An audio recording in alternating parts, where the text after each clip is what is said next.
I'm Aaron from PhoneDog.com, and it's an epic dogfight battle with two Android devices. One is the Optimus G, one is the DROID RAZR HD. Which one will win? We'll find out. But first, some love to Best Buy Mobile for giving us devices like this that we turn around and give to you at our one-paw bandit game at instantwin.phonedog.com. When you walk into Best Buy Mobile, you'll walk out working. They'll help you set up your email, your contacts, your web, and your settings, so when you walk out the door, you're good to go. Let's take a look. Is it the Optimus G or the DROID RAZR HD? We'll find out in the full dogfight, which starts right now. As I always say in the dogfight videos, at least the start of the videos, I'm like, these are always hot challenges these times around because they're great devices. You see some high-end Android devices, some high-end iOS devices, some high-end Windows phones, and for you, honestly, it really depends on which ecosystem you find to be the most appealing. Some people love iOS because they have a huge iTunes collection. Some people love Android because they've got Gmail access. They use Google Docs on a regular basis, or I should say Google Drive now. But still, pardon my language, Google Drive now. You see a lot of these different ecosystem challenges spring up. Well, these are two hot Android devices. One's available now, one's coming very soon. This is the LG Optimus G. It's going to be available on AT&T on November 2nd for $199.99. And when it comes to specs, this thing is a powerhouse. It's packing a 1.5 gigahertz quad-core Snapdragon S4 Pro CPU. So quad-core processing power. It's got an 8 megapixel camera on the back. This deviates a little bit from the 13 megapixel camera we've seen on the international builds. For an 8 megapixel camera, what that does is makes it flush up against the back as opposed to sticking out. So 8 megapixel camera here, 4.7 inch IPS HD display. It's got a different design than the international version, an AT&T specific design if you will. It's packing Android 4.0 with LG's user interface known as LG UI 3.0 out of the gate. And you can really see that all around this device is incredibly fast. LG's trying to make a hit back in the US market. They're trying to compete with Motorola, HTC, Samsung, and of course Apple. And you can see with high-end devices like this, hopefully they'll gain some traction and start to regain a following in the US. They've been known for years. They do some great things with washers and TVs.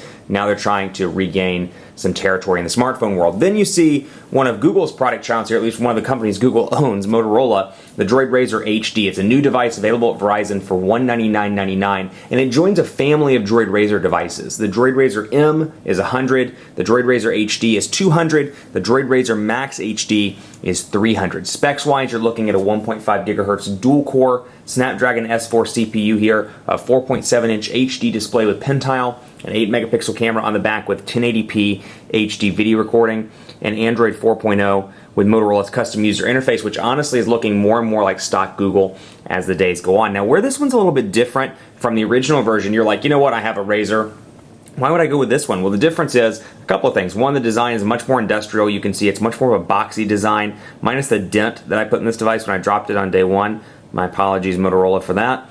Looks very similar to an industrial design like you'd see on the iPhone 4S or the iPhone 5, so it's going to depend on which design you prefer. If you kind of are a fan of that Samsung design scheme where it's plasticky and a little bit curvy, you might like the Optimus G on AT&T. If you're looking for that device that's kind of boxy and industrial and has that kind of like firm look to it, perhaps the Motorola DROID RAZR HD. This thing has a 2,530 milliamp hour battery now as well, as opposed to a 1,780 milliamp hour battery we saw in the original RAZR. So a beefed up battery, 16 gigabytes of internal storage here, and like I said, Android 4.0. So 2,100 milliamp hours, 2,530 over here. Both are packing 4G LTE on their respective carriers. So let's take a look at both of these and see what comes with them, shall we? I think we shall.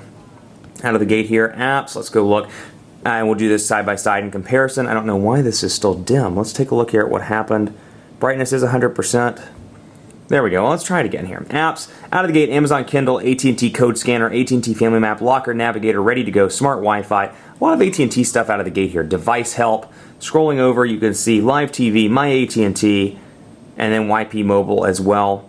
And that looks to be, yep, all the AT&T stuff. And of course, you can see some stuff I've downloaded as well, and I've done a hardware reset since. So all I have right now is Quadrant Standard and Speed Test, and then of course I can access my widgets, but you can really see over here how fast this device is all around. No lag whatsoever on this device. That quad-core processor runs incredibly well. Now that said, I still see some kind of software kinks, if you will, with LG's user interface. Don't get me wrong, huge improvements over previous builds of LG's user interface. When you think about this in comparison to the Spectrum or the Revolution or even the Intuition, which just came out on Verizon, huge improvements on the software front with some great personalization things we'll talk about in just a second. But first, some applications on the DROID RAZR HD. VCast apps, out of the gate, you get MC3 over here, My Verizon Mobile, Mobile Hotspot, Real Racing 2, And then you get visual voicemail for $2.99 monthly, VZ Navigator, Verizon Video, VCast Tones, and that looks to be all the Verizon stuff. Unfortunately, on both of these devices, you can't uninstall the carrier bloatware. Like my hand gesture there, carrier bloatware. It's like dinosaurs going head to head. Carrier bloatware. Meh. That was terrible. Anyway, widgets on both of these devices, so you do get a reasonable amount of customization. I can't believe I just did that on camera. Anyway, reasonable amount of customization on both, but you can really just see the speed. Now that said, I'm really happy that Motorola ditched the TI OMAP processor in favor of the Snapdragon S4 dual-core set because it's a great processor that's been proven to work really well in mobile devices. S4 has received rave reviews all across the board from several tech journalists, myself included, and I've been really impressed overall. Difference down here as well, capacitive buttons, back, home, and then menu. Press and hold home to access recent applications and task manager. Over here you've got on-screen buttons, you've got home, recent applications, and then you got back as well, and I can press home and access my pages. So 7 home screens on both of these devices is the maximum.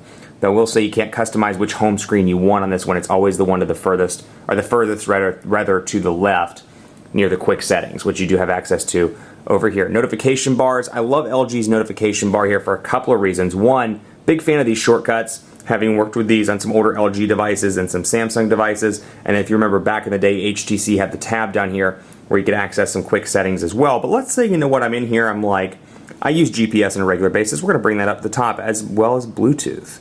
And then Wi-Fi, we'll bring Wi-Fi up to the very top. Quick memo, I don't really use that much. NFC, you know, I use that sometimes. Well, I can go back and you can see I customized it to how I liked it, and I have my custom things up there at the top. Likewise, I can do 1 button, 2 buttons, 3 buttons if I want to, and it just maximizes the size of the buttons across the actual display. So pretty impressive there. Like that level of customization. Over here, you don't get a whole lot of customization on the Droid RAZR HD. Sure, you have some Motorola widgets on this device. We can go over here and take a look, for example. Circles, for example, is a Motorola widget. Would love to see as well, throw that over here, for example, weather, battery indicator, and then of course the clock. Now, on the review of the Droid RAZR HD, people were like, you know what, because I said something to the effect of, I love this physical percentage indicator up top where I see how much battery life I have in a percentage.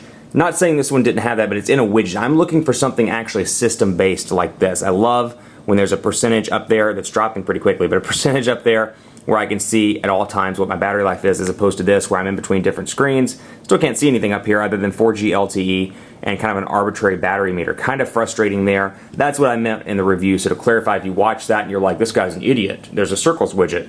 How stupid is he? What the worst tech journalist ever? Blah, blah, blah. Nerd talk. Anyway, that's exactly what I meant by that, is I like to see it in the system. Let's take a look at messaging as well, but before we do that, I want to show you some of the customization on the LG side also. You can come in here to settings, for example, and you'll see, first of all, the AT&T version. If you've compared this to the international version, you got different tabs up here: network, sound, display, and general, as opposed to one kind of universal menu structure. So I've got my home screen, my lock screen, I've got wallpaper, portrait view only, so I can turn this on, and home screen is always displayed in portrait. I hate it when you turn it in the home screen. Displays as a landscape home screen area, so I turn that on. Scroll screen circularly, say that fast, scroll screen circularly. And then you got screen swipe effect, which you can change to carousel. I can change it to breeze. So there are some decent customizations here. Accordion, panorama, carousel is what I had it as. And where you see this is in the menu, for example. See how it's rotating like a carousel there. Another awesome one that I really enjoy is when you press and hold an icon, you'll see this little edit button pop up. Well, I can edit the icon and make it my own. So let's say, you know what, that reminds me more of messaging than the other one. You know what, Gmail, let's change it to a G. I'll come in here and I'll select G for Gmail. I can customize this and really make it my own. This is something that's unique that no other manufacturer is doing. I find that to be really unique and something that's pretty cool on the customization side. So you get quite a bit of that. You do get the ability, of course, to change the wallpapers as well. And some pretty neat things: font type, font size. That's pretty neat. And then down here, lock timer, of course, all that typical stuff. Wallpaper, clocks, and shortcuts. I can change my clock as well on the home screen and really make it my own. So you know what, I can come in here. Shortcuts down at the bottom, we'll keep those the same. And then actually I kind of like this this clock, so we're going to keep it the exact same. But when I turn it off and back on, you can see it takes up the whole display, tells me the date and the time, and of course I can circle or swipe it and it brings me back in. This is what Motorola's unlock screen looks like. You press and hold the key, or you can just tap it and it brings up all these different things. I can scroll down for text, which brings me to my next thing: text messaging on both of these devices. Now this is the demo number here, as you can see. LG's keyboard, huge improvements here over the original. I'll go ahead and bring this one up as well so you can see Motorola's multi-touch keyboard. Both have 4.7-inch displays, so I'll say the Quick Brown Fox is happy that it is Tuesday and he is full of food.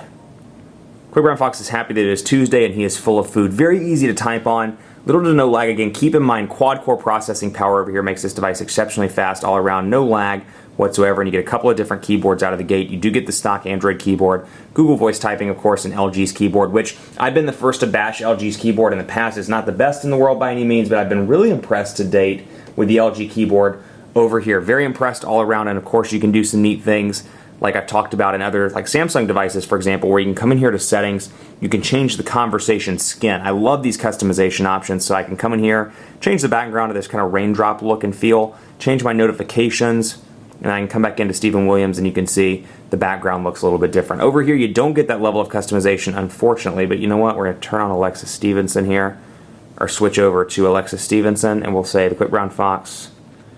And both of these devices have absolutely beautiful displays. That is something I'd point out here. Both are great. It just depends on what you prefer. And of course, portrait to landscape transitions are reasonably fast over here as well. That S4 processor, really nice to see it over on this device. Now, if you're somebody that likes a stock Android look and feel, this is the closest you're going to get from an OEM. At least it's not a Nexus device. Very impressed here. You do see some Motorola customizations, obviously, but this is looking more and more like stock Android as the day goes on, which is really funny considering that Moto Blur used to be the most obnoxious user interface on the planet.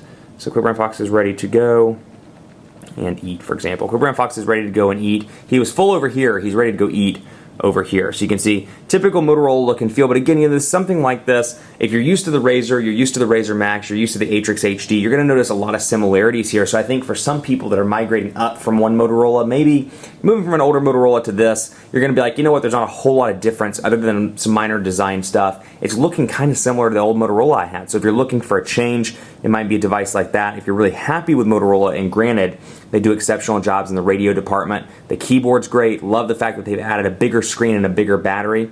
This may be a device for you. Stay tuned for part 2. We'll talk more about this and more about speed tests in the next video.